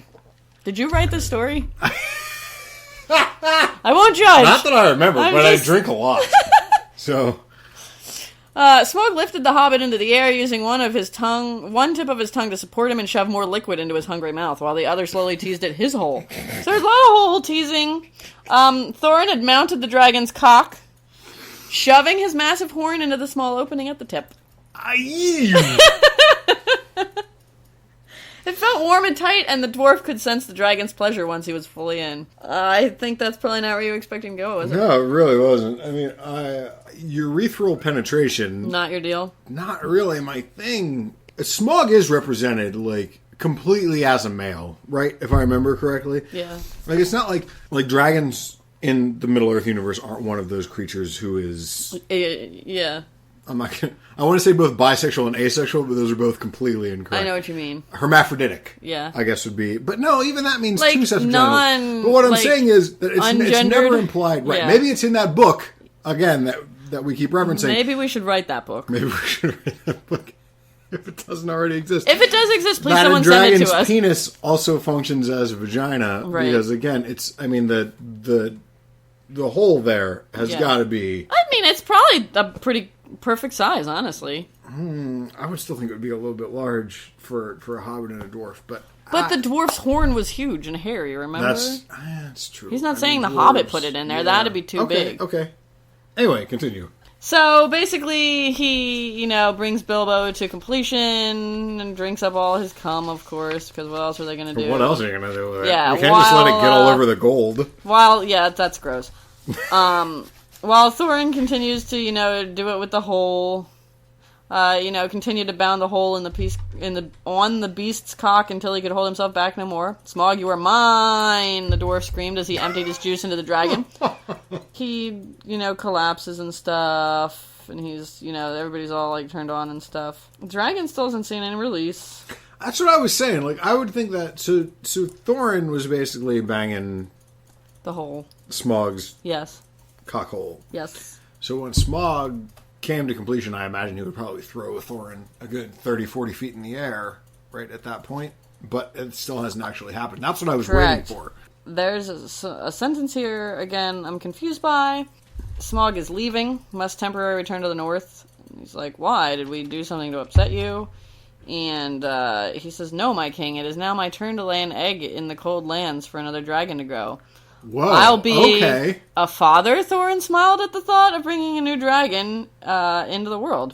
So maybe that thing that I said jokingly about 3 minutes ago is actually a thing. Maybe dragons are really hermaphroditic / yes. Unisexual? Would that be the right term? I don't even know.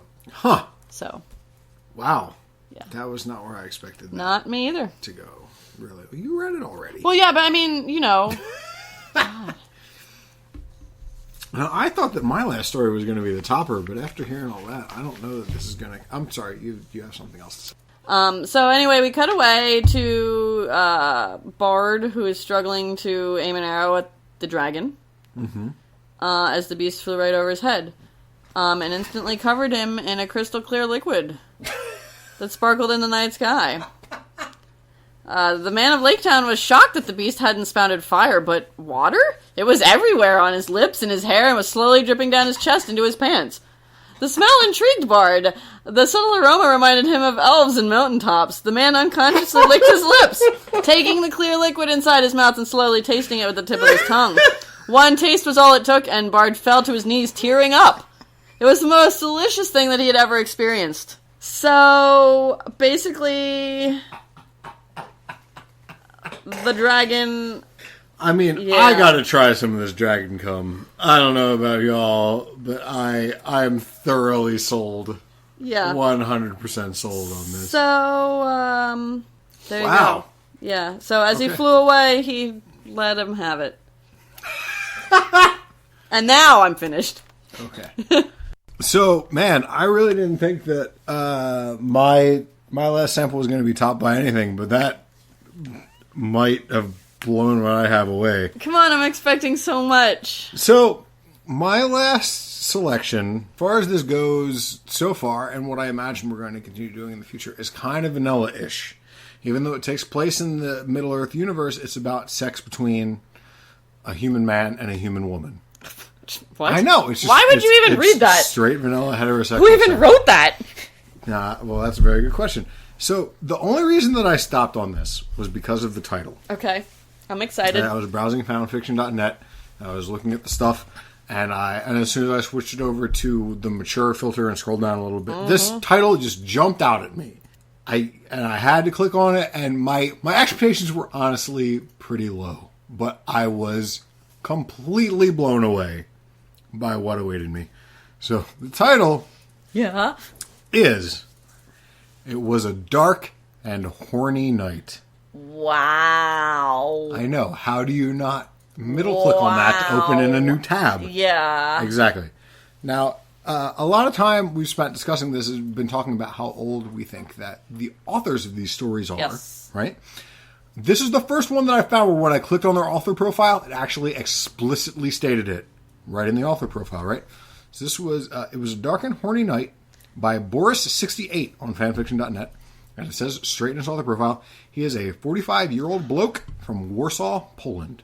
Now this, I mentioned this to Kira as when she showed up tonight. I literally thought that the Legolas, Aragorn, Éomer three-way was going to be my topper. But reading this, most of these things that we're discussing, right, I look at them based on either their title or their little blurb, And then I generally skim over most of the stuff. This was 7 chapters. I read every word of every chapter. You better be careful because that's how fan fiction starts. It could be. This is between... So, the gist of this is Boromir, who we've mentioned before. He's one of the heroes of the Middle-earth universe. He's one of the original Fellowship of the Ring. He dies at the end of the first book. Spoiler alert. Sorry, but it's been 50 years. So, if you don't know it yet. And Éowyn, who we've mentioned Éomer, this is his sister. So, Éomer is the prince, and Éowyn is the princess of one of the human realms within Middle-earth, right? Boromir is the prince and the herald of one of the other human realms of Middle-earth. And so this is, again, just straight up heterosexual sex between 2 humans. You'd think that this would have no place in my greatest hit amongst Lord of the Rings sex fan fiction. I gotta admit, I'm a little worried right now. But this was so, unironically, this is one of my favorite things that I have ever read in my entire life. And I'm a reader. Yeah. So it's not like this is a small sample size. So this is the beginning of It Was a Dark and Horny Night by Boris 68. It was a dark and stormy night in Edoras. The wind howled, and the lightning flashed and rain pounded the roof of the Golden Hall. Oh, how I wish someone pounded me so, came the sigh through the perfect, lush, pink lips, with the lower lip swollen from being sucked with unquenched desire for loving and being loved. What? Éowyn, Princess of Rohan, was on the prowl. So she's sucking on her own lip? She's sucking on her own lip. Because she wants to be... Because she so needs to be pounded, like the roof is being pounded currently by the rain. Wow. And Éowyn, for those of you who haven't read it, I think we got spoiled recently with things like the Song of Ice and Fire series, and even things like Twilight, which aren't specifically fantasy, but they're in like that fantasy sci-fi genre or whatever, but they're very sexually charged. Oh yeah, definitely. There is, in the canonical Lord of the Rings series, there is really very little sex. Yeah. Like, there's some romantic relationships very barely in the canon, but they're like, oh, I love you. Oh, I love you so much too. And then like, but there's no mention of actual sex. I don't think anywhere, right? That I can remember. So, I mean, there's hardly any ladies at all, so... Right. There's a couple of them that are kind of prominent, but compared to... In a story, in a series of stories with dozens, hundreds of characters, there's very few women, and there are very few, even compared to that, women who are, like, their own agents, you know what I mean? Who aren't just, like, a prop for something else, you know what I mean? Éowyn is one of those, but even then, she's never brought up in a sexual way. And to me, anyway, it never felt sexist because even the dudes are never, one of the most interesting things about this and also about Sonic is that none of these characters in their canonical context are ever mentioned regarding anything sexual at all, ever. So that I wish I had been, or I wish someone pounded me so, just instantly I was like, bam, like this guy is taking this in a different direction, right? Yes. So, again, this is a love story and a sex story, I suppose, between Éowyn and Boromir. So, so they're at this meeting, or this dinner, or whatever. Éowyn, still a virgin, right? Has never known the touch of a man. How does she know she likes to get pounded? I think it's just an instinctual thing. But she sees Boromir from across the hall, and she's like, gotta have that shit. Right? So I wonder if this is the same party where my character saw the elf who looked like Orlando Bloom. It might be. It really might be. But she decides that she's got to go and make a play for this Boromir guy. Right? So, here again, quoting directly. Using all the intelligence bred into her by her distaff Numenorean, might be pronouncing that, lineage, which had infused her blood with the wisdom of the Eldar, she did not fill his massive horn from the front. This was after he had called for a drink. I'm sorry, I forgot. So we're not talking about a horn. No, this is not a metaphorical horn. Okay. This is literally a drinking horn. Instead, she cunningly slinked up from behind from his blind flank. This gave her the pretext to drape her breast over the Gondorian knight's shoulder. Feeling the warm, supple flesh, which his 30 years of warrior experience immediately identified as boob, Boromir felt the blood escape his brain with a joyous war cry and speed towards his outlying members. How many does he have?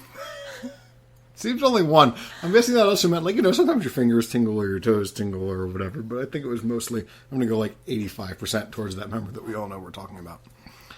The grizzled frontline rapist. Now, what? That line threw me, because again, as we've spoken, none of these characters are ever referred to anything even approaching a sexual manner, so I don't know what that was. I don't know if that was projection. I don't know if that was some AU shit. Could be either, I suppose. Wow. The grizzled frontline rapist slowly turned his head and looked up. He expected to see a hooded, lust-filled orbs of a wanton serving wench, with her breast swelling like the tidal surge of Harlon. Instead, his gray orbs met the lust-filled gaze from under the half-hooded gray eyes of a viscous princess, whose breasts undulated like the rump of a mare galloping across the plains of Rohan. What are the words even coming out of your mouth? Why are there so many orbs, first of all? There's a lot of orbs. I mean, breasts, eyes, they're both vaguely orbish. That's why you shouldn't refer to them both as the same thing. But the plains of Rohan, which are mentioned there, both Éowyn and Éomer are the prince and princess of Rohan, which is a human nation which is prided for its horsemanship.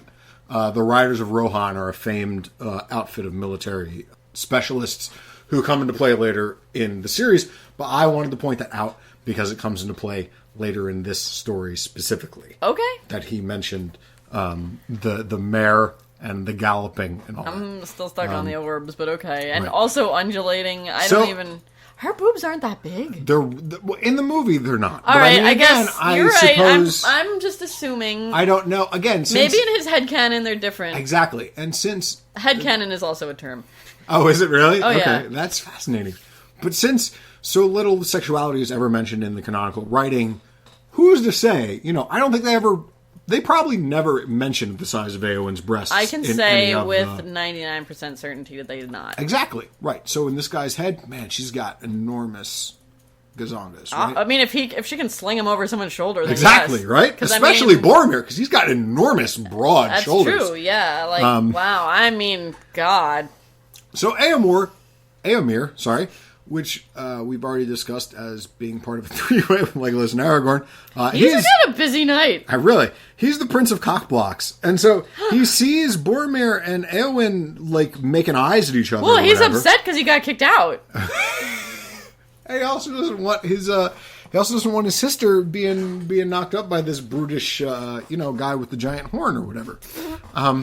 So he pulls her away from the party, and she's like, it's time to go to bed. And then he takes her, and she's like, and he saw the way the Boromir was looking at her, so he's like, I can't leave her alone, or else that he's going to come and ravage her. Or whatever. Right.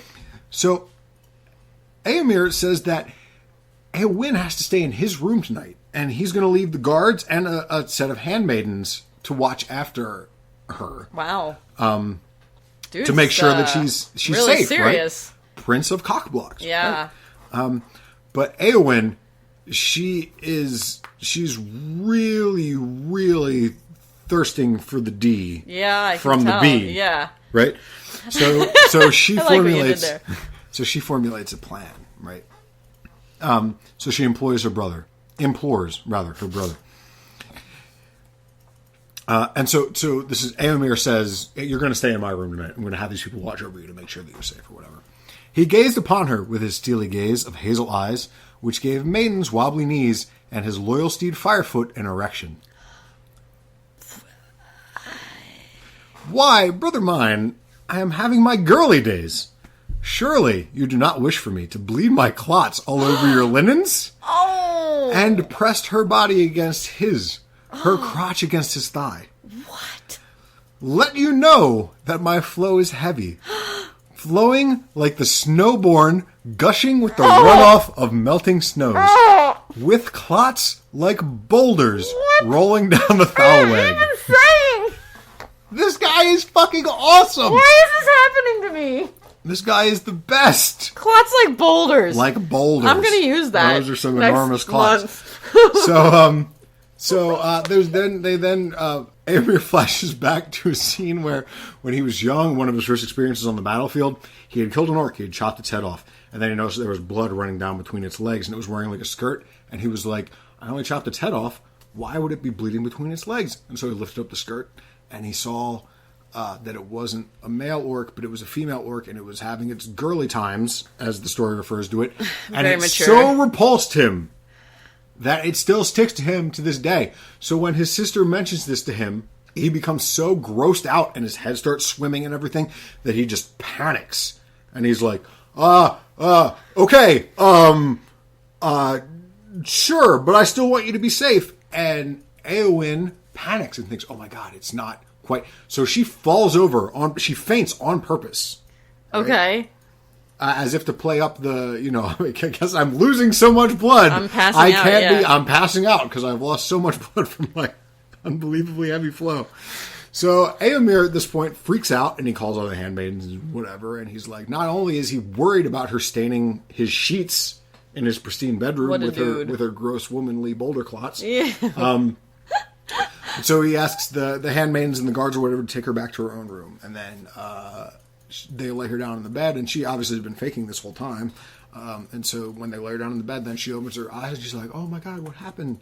And Eomer tells her that, you passed out because of blah, blah, blah, whatever. And he's like, but I think it's more important that you stay here in your own room where you're comfortable and not stain my sheets. He doesn't actually say that, but that's totally what he's thinking. Yeah. And he's like, so I'm gonna, you'll be fine. I'll check on you in the morning to make sure that you're okay or whatever, right? Eomer leaves the room. Eowyn, instantly her eyes snap open again. She's like, all right, gonna get ready for this shit. And so there's this really funny... I'm sorry, it looks like you wanted to say something. Do orcs have gender? Like, my understanding is that they do, yes. Created out of, they're not really born. I mean, they're magically created, but I've always figured they still had gender. Maybe they don't. Again, maybe this is that book that we're supposed to write. Yeah. Where we talk about it. I mean, we're talking about if they take after 40K orcs, which again, Games Workshop basically lifted everything from Tolkien works, then orcs reproduce by spore. Yeah.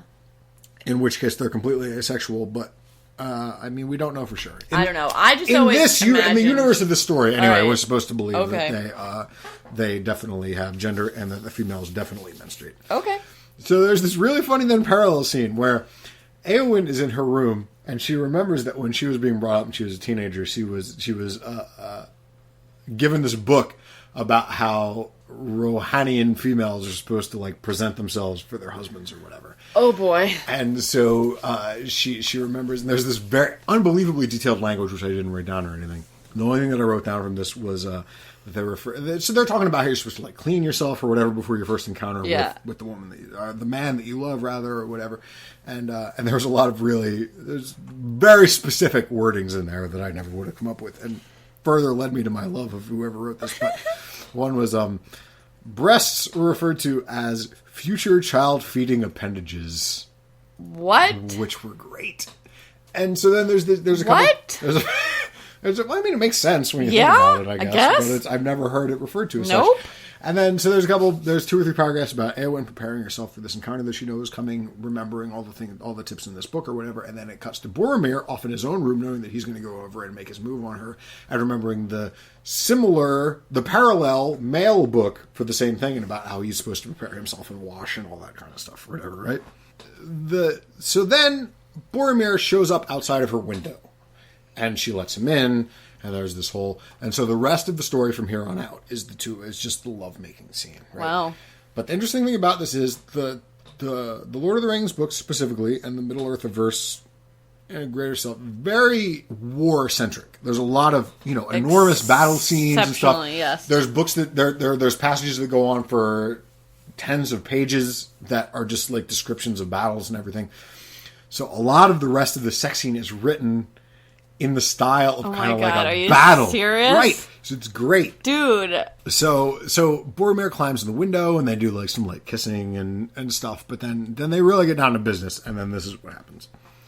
Once their war machines put their act together and their toes curled, their tongues threw themselves into suicidal attacks, plundering the cavernous mouth of the other for every drop of pleasure, thus ensuring mutual destruction by severance of the lines of communication.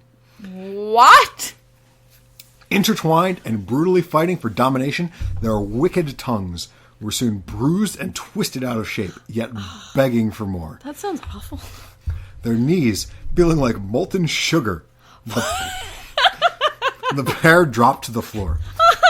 Once their tongues were exhausted from looting all available wet cavities. Ew! And belly up with exhaustion, they began to nibble hungrily at their lower lips. Supper had been light. Ew. Dude, this is the grossest... I need this guy to ghostwrite my memoirs. Like, this is unbelievable how well this is done. It's so perfectly, like, in universe, you know what I mean? Like, and it's just, it's very enough well so done. to be weirded out, definitely. Please continue. Okay, so there's a little more kissing and stuff, and then we get down into the cunnilingus part of the encounter. God. I'm a little frightened. She heard him sniff at her curls. She knew they were the color of beaten brass. After scratching her sweaty and itchy crotch, her slim hand always brought up a few dainty curls stuck to her slender fingers. Oh my god. The captain of Gondor sniffed again, and the white lady froze, her face red like a constipated rider, having another try at releasing the privy. Oh god! What? Did she smell? She did. To the fell slayer of the Haradrim, her axe wound gave off the fragrance of the sweetest feminine perfume known to the race of men. That of a woman who wanted him! Incapable of holding back any longer, the Gondorian headbutted her pelvic bone and rooted in the minge for her nub like a truffle-crazed swine. No! Once he had found the glistening gem, he lapped at it like a thirsty warg. How could you think that mine even began to compete with this? I was pretty amused by yours. Again, this is just vanilla heterosexual people sex. It's just written in such a way that I cannot get over how wonderful this is. Not doing it for me So in a sexual way, I gotta say. So they start to go at it a little bit in what I assume, it's not explicitly stated, but I assume it's the missionary position. You know, there's some... What else would it be? But then she stops him. And she says, look, I appreciate what you're doing. It's great. But among the Rohan, it's traditional and sacred that we are taken as the stallion takes the mare. Oh, I kind of felt like that was coming. So she's on her back. She flips over onto her stomach. She puts her butt in the air. And she requests that he take her in the holy horse position. Oh, no. To bring it back to the whole thing about the mare and the running and the whatever. And so for the rest of my life, I'm going to be referring to doggy style as the holy horse position because that is so much better. It's just beautiful. And so, one of the closing scenes. Keep in mind, they're in the holy horse position at this point. So they do it in the holy horse position. He finishes. She lets out a sigh of relief and completion and blah, blah, blah, whatever. So there, he collapses on her back. She talks about how wonderful it feels, just like a stallion had rested herself upon the mare's, had let his bulk upon the mare's frame, whatever. And she felt useful and helpful and good and all this because he had just like collapsed upon her or whatever, couldn't possibly hold himself up anymore. So this is... Oh, God. You can do it, Steve. Do you need me to read it? This is after they have finished and post-cordial bliss. While she was wriggling onto her back for a better look, she was startled by a rush of air from her pleasure mine, accompanied by a fart-sounding Oh my God, are you kidding me? A mix of terror at what was happening and shame at the sound grasped her by the throat like a furious Eomer and made her gasp for air. Boromir's suppressed chuckle painted her cheeks crimson red like the sun rising over Mordor. Had it not been her own room, she would have bolted. She covered her fresh cheeks with a pillow and cried, "I'll never lie with a man again." So, Oh my god! so in the middle of all This dude has had some really, really, I know, right? really It lame makes me- sex encounters. I didn't have time, but I am honestly very curious to go and Read his other stuff. read the rest of this guy's catalog. I'm curious. After he writes this in a, like, obviously he realizes that this is not something that should be taken too seriously. Like, he writes this in a way that you know you're going to be cracking up. Like, it's not, he's not doing this in a super, super serious way or whatever. But at the same time, it's very in-universe. Yeah, It's very self-aware. Like, I can't get over how much I enjoyed reading this. It didn't, like, do a lot for me in a boner sense. I mean, Yeah. a little bit, I guess, whatever. Just because Really? it's a lady having sex with a dude. That's all I'm really looking for most of the time. Yawn. But just how well it fit with everything. Like, it was just, I respect, out of all of the people that I have so far read, this is the one. this is the guy. This is the guy so far. Out of my obviously still limited experience with the fanfiction universe, Yeah, this yeah. is easily the guy that I feel the most kinship with. It's just perfect in almost every way. It was just great. He doesn't take himself too seriously. He made it fit with everything that was going on. He didn't make it too wacky. It was funny, but not because there was a dragon jerking off a dwarf and a halfling with his tongue. It was funny because the words that he used. Yeah, or whatever. no, And as a guy who loves words, I know you do. it was really, man, I could not get over this. I had tears rolling down my face as I was reading this right before you guys showed up. Oh, So you goodness have anything gracious. else to add? I have just to what one you just question for you about this Sure. one. Was there any sort of cherry popping scene? Yes, it did. It did mention earlier that she was a virgin. It wasn't the focus of it, but it did mention that after the climax or whatever he pulled out, there was some blood mixed in with both his seed and her leavings, or whatever word they said with it. I was just curious because I know like horse riding can usually take care of that. So You would think so with her, but apparently not. Yeah. I don't know. I mean, again, the humans of Middle Earth might be Different, slightly, yeah. They might be constituted slightly differently Right, than right. the humans of Earth. So, thank you for listening. Those of you who are listening, we're Slash and Burn. We'd like you to listen again. Talk to us. Just before we started recording this, I registered both at Slash and Burn, all words, pod, Slash and Burn pod on Twitter, and slashandburnpod@gmail.com for email. awesome. So we'd really, really, really like to hear from you. Anything. If you think we're gross, if you think we're not approaching this the right way, if you have ideas, we've got. After the first episode, we brainstormed for like 15 minutes just coming up with topics, and we have. What was it, like 50, 75, something? Yeah. Like, we can do this for a long time without your help, but we would love your help. If Yes. you have ideas, fandoms that we can expand into, take a look at. Yes. There might be stuff that we never considered, or that we thought, that we like thought of for a second and then dismissed because we didn't. But if that's what you want to hear, then, let us know. Right, definitely. Or if there's like topics you would like to hear more about, like if you want us to do like a show on MPreg, or like if that's your deal. Right. We can do fan fiction specific stuff, or we can do basically whatever. Please let us know. We're, again, as we mentioned at the end of the first episode, this is so much fun that literally no one could listen to us, and we would probably still get together every week and do this. Yeah. Because this is a blast. But if people listen to us and enjoy it, that's gravy. So if you want us to talk about a thing, we'll do it. Just let us know. Please, for real. We love it. So you can get in touch with us either of those ways.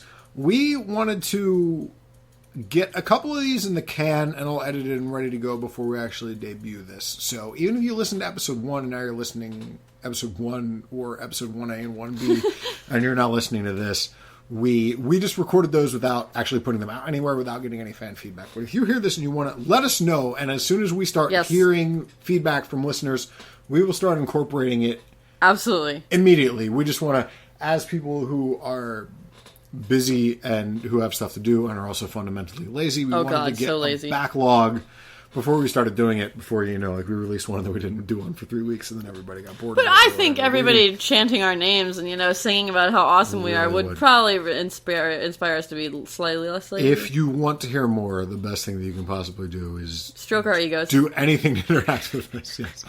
Send us an email, talk to us on Twitter, or whatever. But yeah, if you listened, thank you very much for listening. We had a blast. We hope you did too. Look for us again.